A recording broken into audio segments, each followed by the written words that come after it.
bonjour tout le monde, à tous ceux qui se joignent présentement à notre live Facebook ou YouTube. Peut-être que vous êtes là en fait depuis le début de la zone enfant ou peut-être vous joignez à nous à l'instant même.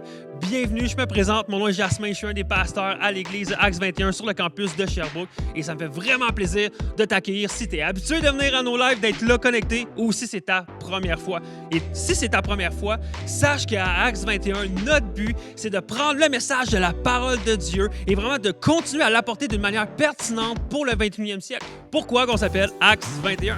Et on aime faire les choses avec dynamisme, on aime faire les choses avec vraiment de la joie, on est passionné de Dieu et on croit même que Jésus est encore pertinent aujourd'hui pour tous les âges, aux plus jeunes, aux plus vieux. Acts 21, c'est pour vous. Donc, merci d'être connectés. Et comme à l'habitude, à Acts 21, on aime commencer avec un chant. Donc, on va aller rejoindre l'équipe de louanges qui ont préparé des chants incroyables pour nous pour ce dimanche. Et par la suite, on commence une nouvelle thématique qui s'appelle « Mon verset préféré », alors que les pasteurs vont prêcher sur, vous allez devenir, leur verset préféré. Alors, sans plus tarder, on s'en va vers la louange de son revoit. Et on se revoit, en fait, à la toute fin. Bon dimanche tout le monde.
Pour que ce monde puisse voir ta grâce,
Bonjour Axe 21, j'espère que vous allez bien. C'est incroyable de se retrouver au Théâtre Magog aujourd'hui, en plus avec les musiciens, avec les techniciens, les caméramans.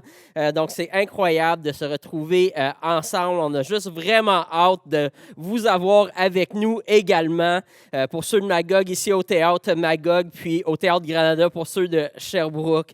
Donc ça tellement fait du bien il y a 2 semaines de faire les déménagements ensemble. En fait, je trouve que l'Église, quand elle est en action à servir la ville, est encore plus belle que quand on fait juste se réunir pour chanter et tout ça. Donc, c'était vraiment quelque chose à ne pas manquer d'être en action ensemble dans la ville. C'était le fun de se revoir, le fun de se parler, de rire ensemble, de travailler ensemble. Ça donne tellement la vie d'être ensemble, de vivre la mission ensemble, puis aimer servir notre prochain. Ça renouvelle nos forces, ça renouvelle notre joie, ça renouvelle notre motivation, notre foi. C'est édifiant, puis ça fait vraiment partie du plan de Dieu pour nous, pour son Église, de se réunir, puis de grandir et cheminer ensemble. Donc, une chose qui est drôle, c'est que juste avant les déménagements, quand je préparais cette prêche-là, je commençais à me préparer pour aujourd'hui, j'étais dans un temps un peu down, démotivé. Donc, ça, c'est pas la partie drôle de la chose, évidemment. Mais ce qui se passait, c'est que c'était un peu ironique parce que Philippe Baudouin me contacte concernant la nouvelle série de prêches dans laquelle on se lance aujourd'hui. Puis, c'est une série qui concerne notre verset préféré ou les versets qui nous ont le plus touchés dans notre vie. Puis, c'est ça qu'on entreprend aujourd'hui. Puis moi, mon verset préféré de tous les temps, celui qui m'a le plus marqué à travers les années puis qui me revient toujours en tête, c'est un verset qui se retrouve dans Matthieu 16 au verset 26, puis qui dit la chose suivante. Il dit, que servira-t-il à un homme de gagner le monde entier s'il perd son âme? Donc, je ne sais pas pourquoi ce verset-là m'a toujours interpellé, mais c'est un rappel constant pour moi à vivre pour ce qui en vaut le plus la peine. Me rappeler qu'en bout de ligne, il y a seulement une chose qui va avoir été importante. Parce que ça ne sert à rien de gagner tout le monde, d'avoir atteint tous nos objectifs de vie, si on perd notre âme. Donc, la chose drôle dans tout ça, c'est que moi, cette soirée-là, quand je commençais à travailler sur cette prêche, sur ce verset-là, j'étais à la maison, puis j'étais démotivé. Je me morfondais. Puis en étant 100% honnête avec Dieu, je lui disais, je me sens justement comme si j'ai perdu mon âme. Ça ne me tente plus, j'ai plus de motivation. J'ai plus de drive, plus de passion. Je me sens vide. J'aspire après toi, Dieu, mais d'une certaine façon, je sens que tu n'es pas là, que tu ne fais rien. Bref, j'étais tanné du confinement. J'étais tanné des prêches en ligne. Puis cette soirée-là, à peu près tout, j'étais démotivé de tout. Je me sentais vraiment comme si j'avais perdu une partie de mon âme. Puis là, il fallait en plus que je prépare une prédication sur ce verset-là. Donc, j'étais comme, merci Dieu. J'avais pas le goût pantoute. Puis, je sais qu'ultimement, ce verset-là fait référence à perdre notre âme pour l'éternité.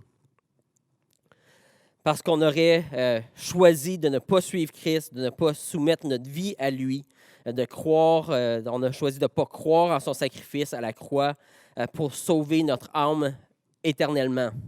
Mais en fait, cette soirée-là, Dieu voulait me faire voir une autre facette de ce verset-là que j'avais lu des centaines de fois auparavant dans la Bible. Puis c'est vraiment une des choses qui est incroyable avec la Bible.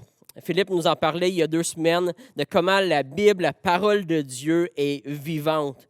puis que parfois, tu peux méditer puis lire le même verset pendant 30 minutes, puis après 5 minutes, tu trouves que le verset il est très simpliste, qui est très vide, qui n'est pas si profond, pour finalement continuer à puiser, puis à lire, puis à méditer ce verset-là, puis 25 minutes plus tard, tu trouves des nouvelles profondeurs, des nouvelles révélations, des nouvelles vérités que Dieu te révèle à ce moment-là. Parce qu'en réalité, Dieu, c'est un Dieu qui est vivant, puis sa parole est vivante, puis il t'enseigne des choses nouvelles par son Saint-Esprit quand tu choisis de le chercher. Dieu veut qu'on le cherche de tout notre cœur. Il veut qu'on cherche à le comprendre, qu'on cherche à le connaître de tout notre cœur. Donc souvent, Dieu nous révèle des nouvelles vérités à partir d'un même verset qu'on a lu des centaines de fois. Puis moi, pour ma part, ça fait littéralement des décennies que je lis ce verset-là, que je connais ce verset-là, que je médite ce verset-là, que je l'aime. Mais cette fois-ci, c'est comme si Dieu voulait me montrer une autre facette, un autre côté de ce verset.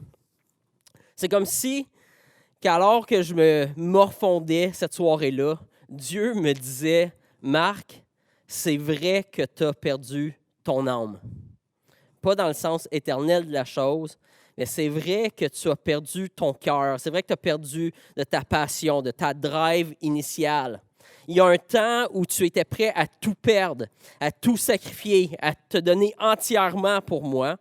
Et dans ce temps-là, tu te sentais vivant.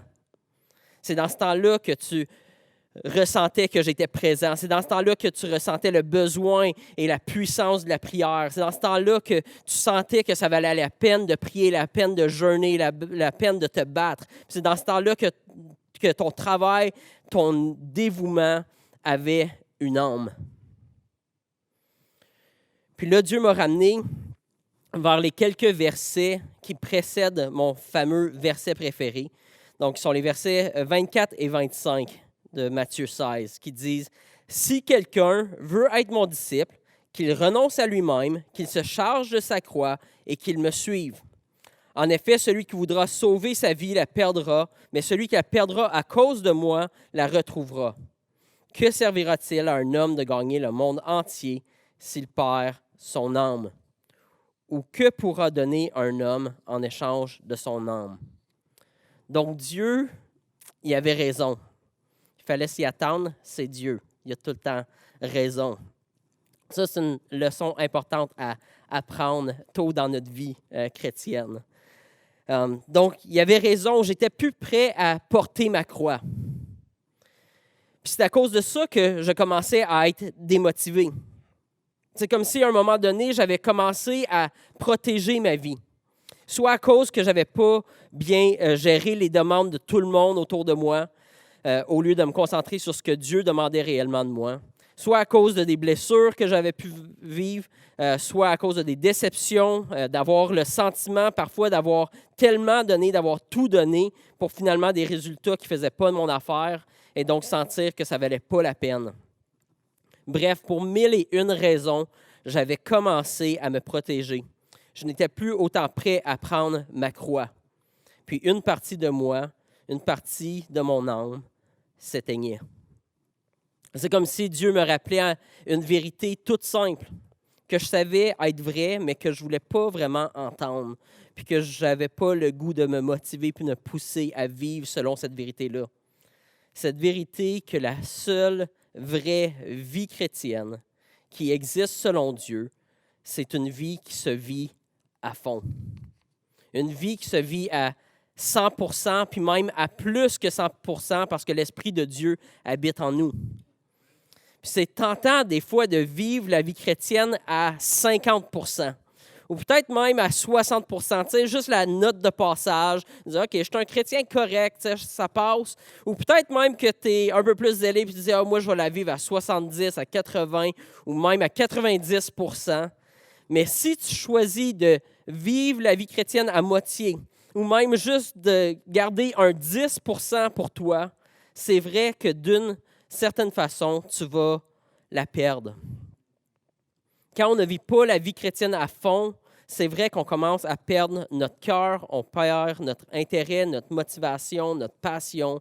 Puis des fois, on ne s'en rend même pas compte. C'est subtil que tranquillement, on commence à perdre notre âme. La vie chrétienne, c'est tout ou rien. Puis en pensant à tout ça, je savais que Dieu avait raison, puis que sa réprimande envers moi cette soirée-là était bonne pour moi. Dieu, comme un bon coach, voulait me sortir de ma démotivation. Il voulait me pousser à puiser ma motivation en lui, puis à sortir de ma torpeur. Un des traits de caractère de Dieu des plus impressionnants, puis qu'on retrouve partout dans la Bible, c'est son côté combattant, fighter, prêt à tout donner, prêt à tout sacrifier pour ce qu'il veut et ce qu'il aime vraiment. C'est ça la puissance de la croix.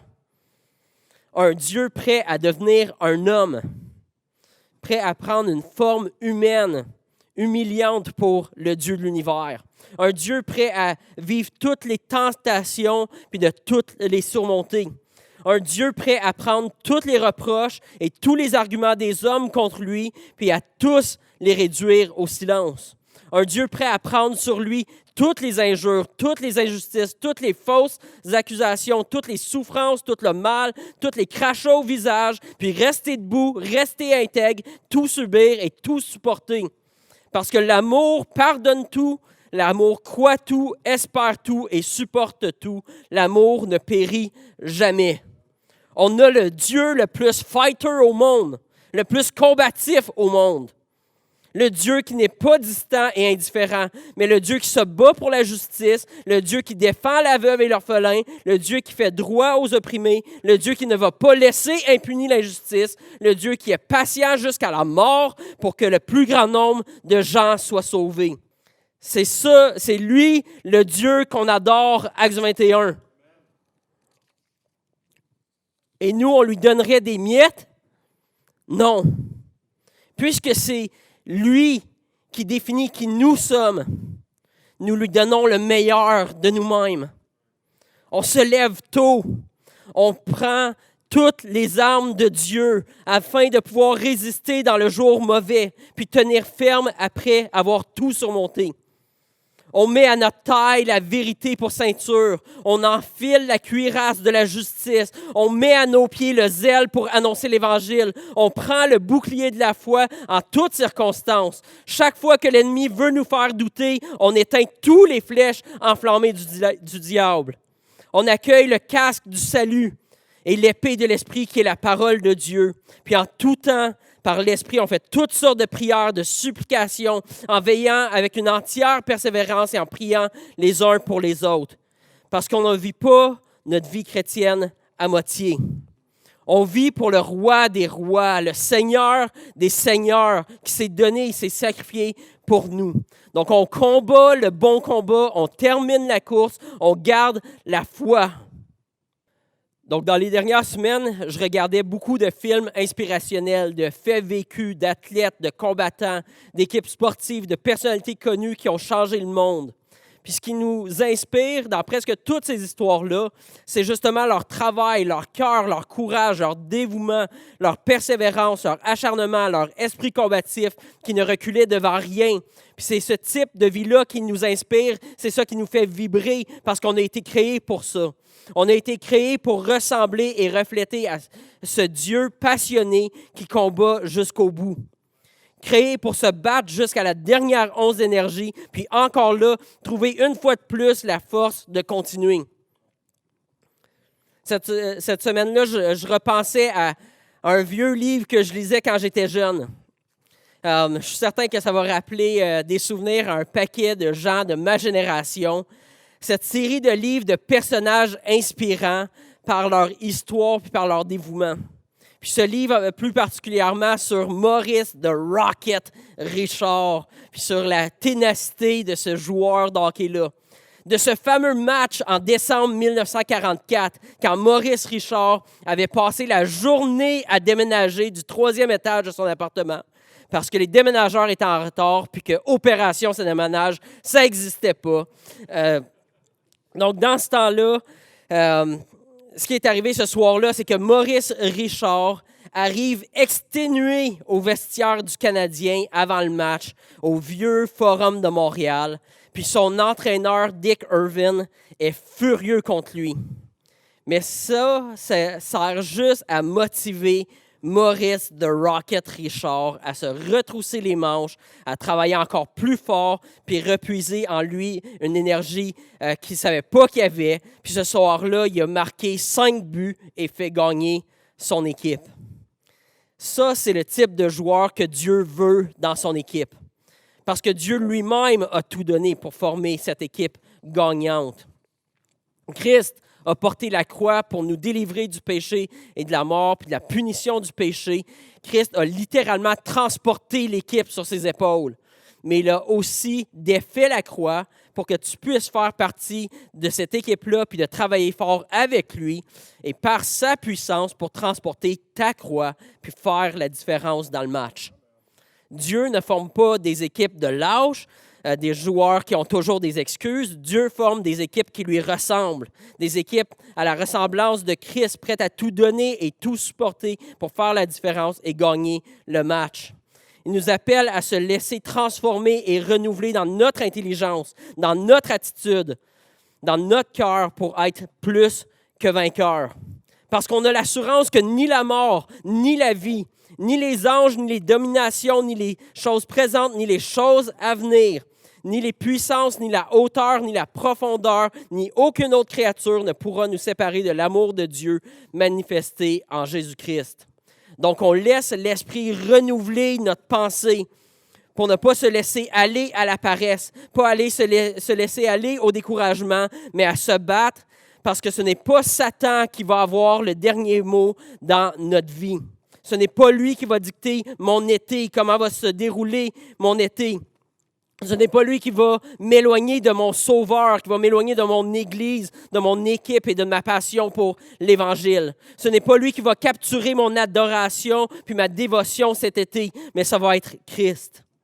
C'est une question de mindset, c'est une question de foi. En qui est-ce que tu vas croire? En la puissance de qui est-ce que tu vas puiser? Le Dieu de l'univers a mis son esprit en toi. Pas un esprit de timidité, mais un esprit de force, d'amour et de sagesse. Et il veut que tu t'en serves. Il veut que tu fasses appel à lui. Christ a vaincu l'ennemi pour que tu ailles la victoire et que son Église aille la victoire. Porter notre croix et se battre, c'est un choix. C'est le choix de faire la volonté du Père et non la mienne. Et ce, même quand ça ne nous tente pas. Parce qu'on ne joue pas pour nous-mêmes, mais on joue pour notre équipe, puis on joue pour le Dieu de l'univers. Dans le texte de Matthieu, juste avant que Jésus dit à ses disciples de prendre leur croix, l'histoire qui précède cette histoire-là, c'est celle où Jésus dit à ses disciples qu'il va devoir se rendre à Jérusalem pour mourir et se faire crucifier. Puis un de ses plus proches amis, son disciple Pierre, lui dit « Ah non, non, non, Seigneur, ça n'arrivera pas. » Et Jésus se retourne vers Pierre et lui dit « Arrière de moi, Satan, car tes pensées ne sont pas les pensées de Dieu, mais les pensées des hommes. » Jésus était un fighter.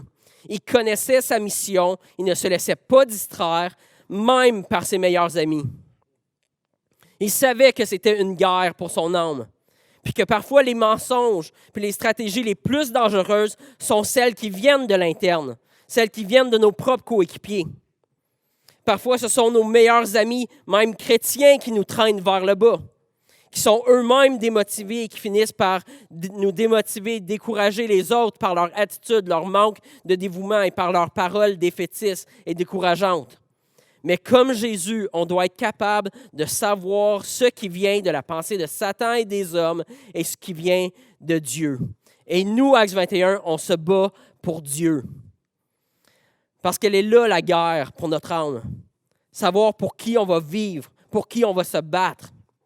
De prendre notre croix, c'est de choisir que peu importe l'adversité, peu importe l'opinion des autres, incluant celle de nos amis chrétiens, qui voudraient faire de nous parfois des chrétiens qui sont tièdes, moi, je dis non à la tiédeur. Je veux me battre pour quelque chose qui en vaut la peine. Je ne veux pas perdre mon âme. Je veux me battre pour devenir la personne, l'athlète que Dieu veut que je devienne.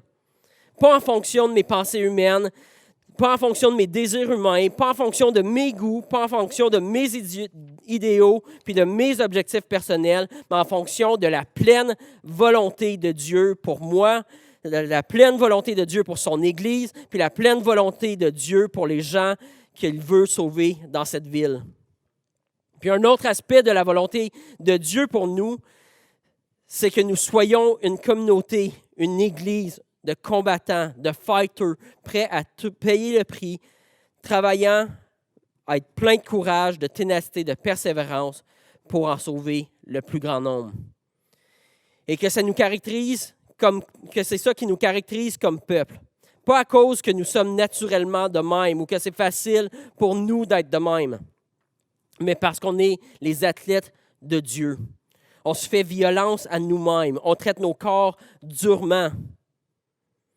On traite notre volonté durement pour remporter la course, puis laisser Christ vivre en nous pleinement. Parce que sinon, on perd notre âme. Donc, qu'on mette à mort, qu'on refute toute excuse, tout mensonge, toute pensée négative, toute pensée de victime, de découragement, de sentiment d'être vide et épuisé spirituellement, et qu'on soit déterminé à laisser Dieu renouveler notre cœur, renouveler nos pensées, notre courage, notre force par son esprit, et qu'il nous refasse vivre. Puis sachez aussi que parfois, faire la volonté de Dieu, c'est aussi de se reposer. C'est aussi de se ressourcer. Parce que ça se fait aussi de se battre pour le repos. Une des plus grandes stratégies de Satan, c'est de nous épuiser par l'activité, par le divertissement, nous épuiser physiquement, cérébralement, émotionnellement, relationnellement, spirituellement. Parce que Satan est un très mauvais maître. Il est un coach abusif, exploiteur, et veut nous vider complètement. Mais Dieu, c'est le Dieu du sabbat. Il dit qu'une des marques de son peuple, une des choses qui va caractériser son peuple à perpétuité, c'est que son peuple, c'est un peuple qui sait se reposer. Alors, peut-être que la croix que tu as apportée cet été, c'est de te battre pour ton repos. Peut-être que ta croix à porter, c'est de te battre pour un mode de vie plus sain, de bien commencer tes journées le matin, de bien terminer tes journées le soir, puis de te ressourcer avec ton Dieu. C'est peut-être de te battre pour des relations saines, de te battre pour fréquenter des personnes, des endroits qui sont sains et bons pour toi et non le contraire. Parce que même les athlètes professionnels s'imposent toutes sortes de disciplines, toutes sortes d'entraînements, de diètes, d'alimentation, de couvre-feu et d'heures de lever, d'interdiction de consommer puis d'aller faire la fête parce qu'ils veulent absolument gagner. Puis leur coach leur impose aussi ces mêmes choses-là parce qu'il veut faire ressortir le meilleur de ses joueurs. Puis Dieu sait ce qu'il veut faire ressortir en toi.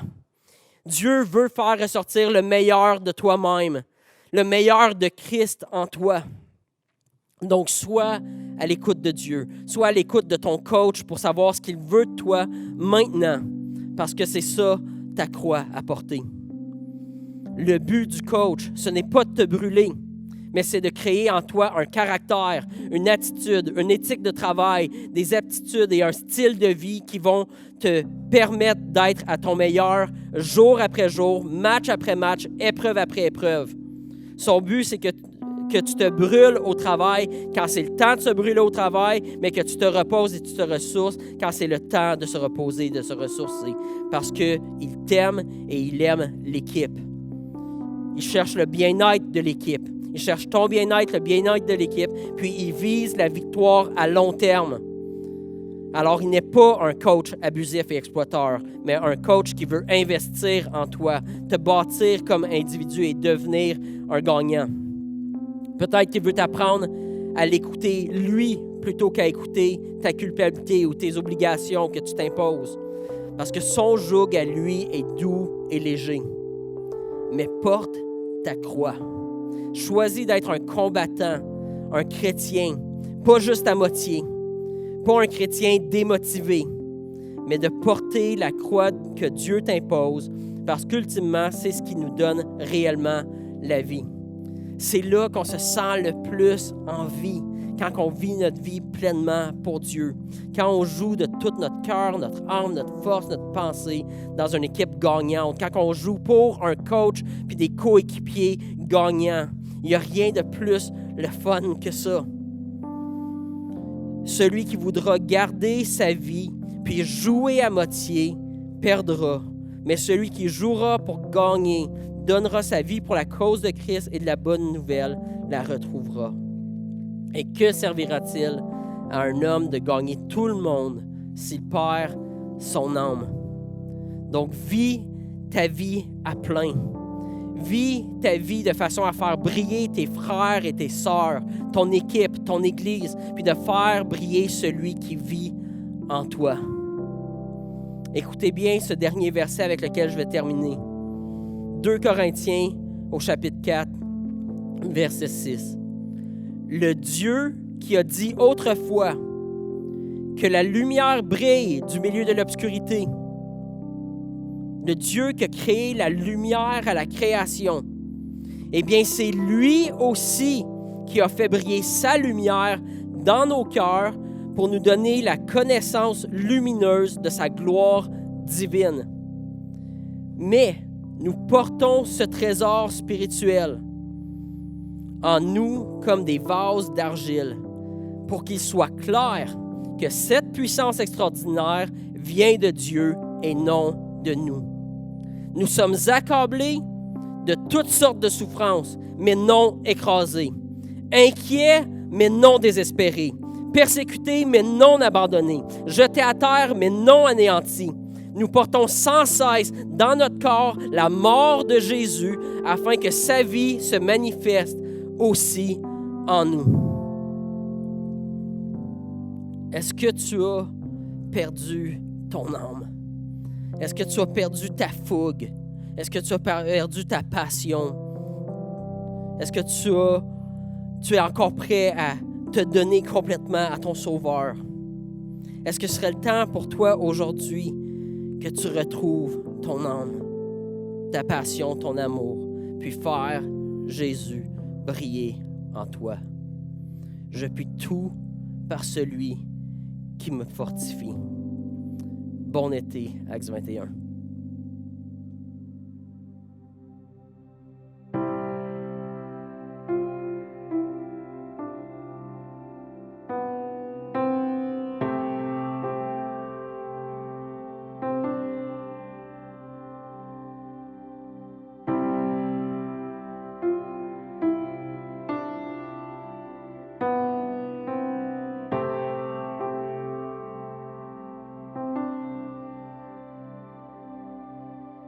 Entre tes mains, j'abandonne tout ce que j'appelle le mien.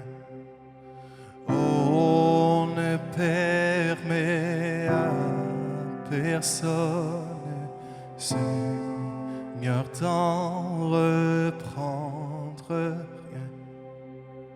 Oui, prends tout, Seigneur. Oh oui, prends tout, Seigneur. Entre tes mains, j'abandonne tout avec bonheur.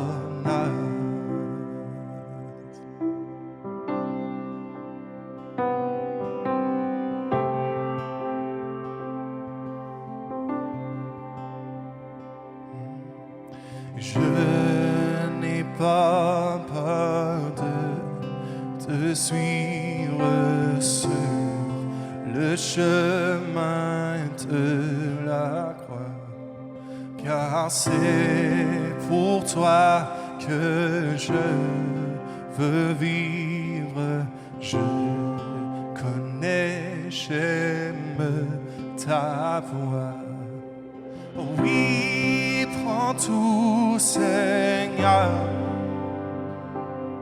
Oh oui, prends tout, Seigneur. Oh, sans rien garder, je te livre tout avec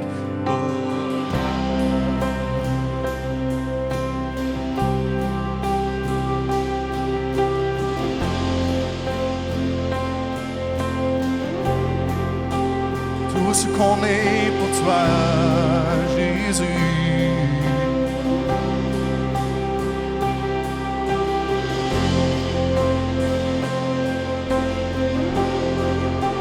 S'approche de toi avec courage. Oh.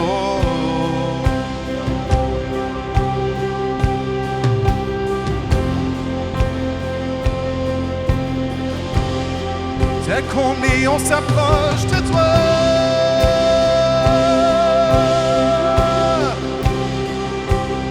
On s'abandonne à toi, Jésus. On suit tes pas, on suit tes traces. Prends mon corps et prends.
Tout, Seigneur.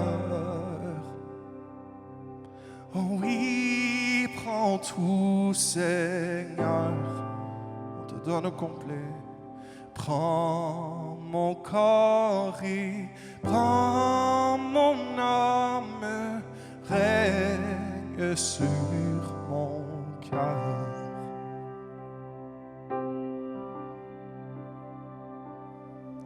Donne tout ce qu'on a, tout ce qu'on est, pour toi, pour ta gloire, pour te ressembler, Jésus.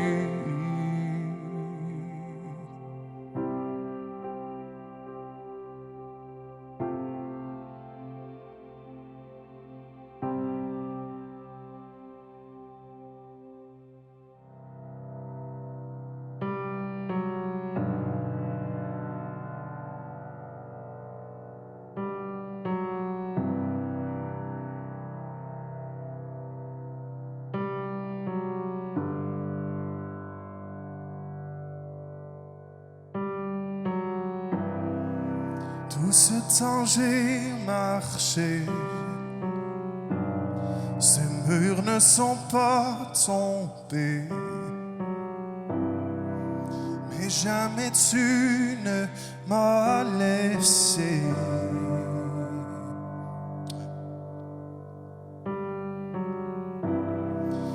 Oh Dieu, j'attends de voir éclater ta victoire, car jamais tu ne m'as laissé. C'est ma conviction.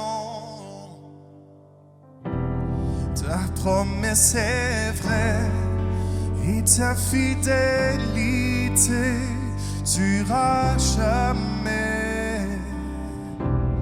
Gardé par ta main, conduit sur ton chemin, tu ne faillis jamais.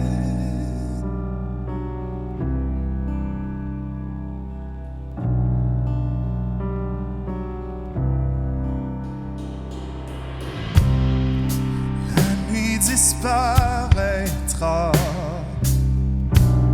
ta parole s'accomplira. Mon cœur chantera tes louanges.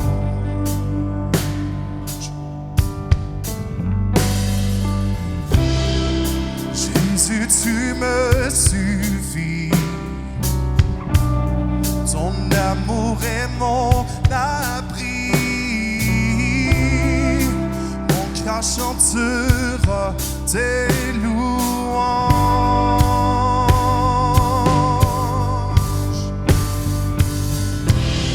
Ta promesse est vraie et ta fidélité durera jamais. On le déclare, gardé par ta main et conduit sur ton chemin. Tu ne faillis. On déclare axe. Ta promesse est vraie et ta fidélité durera jamais. Gardé par ta main, conduit sur ton chemin, tu ne faillis jamais.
Ta promesse est vraie et ta fidélité durera jamais. Gardé par ta main et conduit sur ton chemin, tu ne faillis jamais. Ta promesse est vraie et ta fidélité durera jamais. Gardé par ta main, conduit sur ton chemin, tu ne faillis jamais.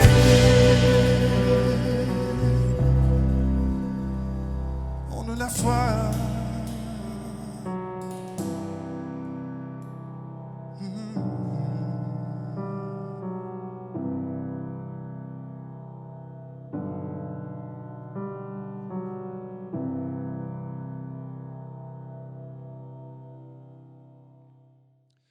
Wow, quel bon temps on vient d'avoir avec l'équipe de louanges ainsi que le verset préféré de Marc Pilon, de à quoi ça sert de gagner le monde si c'est pour perdre notre âme. J'espère que ça vous a parlé, j'espère que vous avez pris des notes comme tous les musiciens qui étaient en arrière ici et qui prenaient des notes du merveilleux message. Mais pour vrai, merci d'avoir été là. Et si vous avez apprécié le message, n'hésitez pas à partager vraiment le lien du message, que vous soyez sur YouTube ou Facebook.